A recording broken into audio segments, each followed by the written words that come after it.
দর্শক, আমরা চলে এসেছি মাগুরা সদর উপজেলার মাগুরা ৯ নং ওয়ার্ড পৌরসভার হসপিটাল পাড়াতে, আমরা যেখানে একটি পশু হাসপাতাল পাড়াতে, যেখানে আমরা একটি অপ্রীতিকর ঘটনার সম্মুখীন হয়েছি। আমরা জানতে পেরেছি দুয়ারপাড় এতিমখানার পিছনে একটি যুবকের বিধ্বংস লাশ পাওয়া গেছে। আমরা জানতে পেরেছি তার বাড়ি পশু হাসপাতাল পাড়ার ৯ নং ওয়ার্ডে। আমরা তার নামটিও শনাক্ত করা গিয়েছে, তার নাম তীর্থ রুদ্র, এবং তার পিতার সঙ্গে আমরা এখন কথা বলতে যাচ্ছি।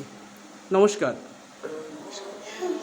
আচ্ছা, এই আপনার ছেলের বয়স কতদিন?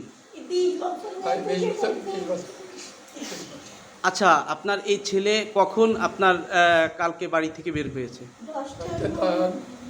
9টা থেকে বাড়িতে বেরিয়েছি। একসাথে আমরা ছিলাম, মোটরসাইকেলে যাবো একসাথে, ওর সাথেই আমার না নিয়ে ও আমার সেকেন্ড টান দিনে চলে যায় এবং আমার চলে। আমি তারপরে ফোন করি, 2-3বার ফোনে আমার সাথে কথা বলে যে বাবা আমি আসতেছি, চা খাতে এসে চা খেয়ে আসতেছি। 10টা পর্যন্ত তার সাথে আমার কথা হয়। 10টা 10:30টার পরের থেকে তার ফোন বন্ধ দেখা দেয়। তারপরে আমরা খোঁজাখুঁজি করেছি, কোনো জায়গায় পাই নাই। তারপরে 1টার সময় আমি থানায় জিডি করার জন্য গেছি। দিদি থানায় গেলে বলা হয়েছে সব কিছু, তারা বলে যে আমরা খোঁজ করে দিচ্ছি। তারপরে সকালে আমরা খবর থেকে পালাম এই খবর। আচ্ছা, যখন বেরিয়ে যায় তার সাথে কি ছিল? মোটরসাইকেল ছিল, ডিসকভারি গাড়ি সাথে ছিল।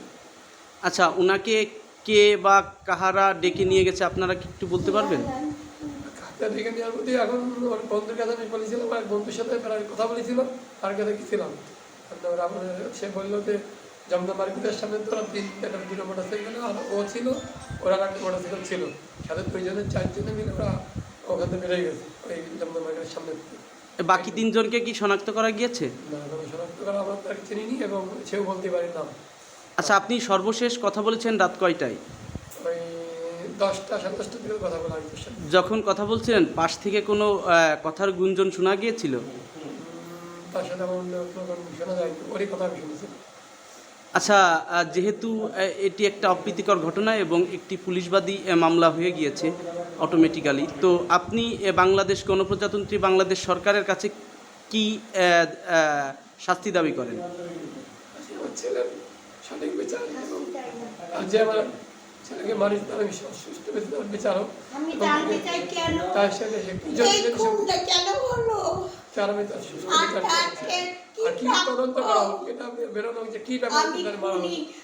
আচ্ছা, আমার ছেলের তো কোনো দোষ নেই। আপনার ছেলের সঙ্গে কারোর কোনো শত্রুতা বা মারামারির কথা বাড়িতে এসে বলেছে? আপনারা কি কাউকে কোনো সন্দেহ করেন? বন্ধু বান্ধবের সাথে তার বেলায় সাথে গন্ডগোল হয়েছে অনেক। ধন্যবাদ।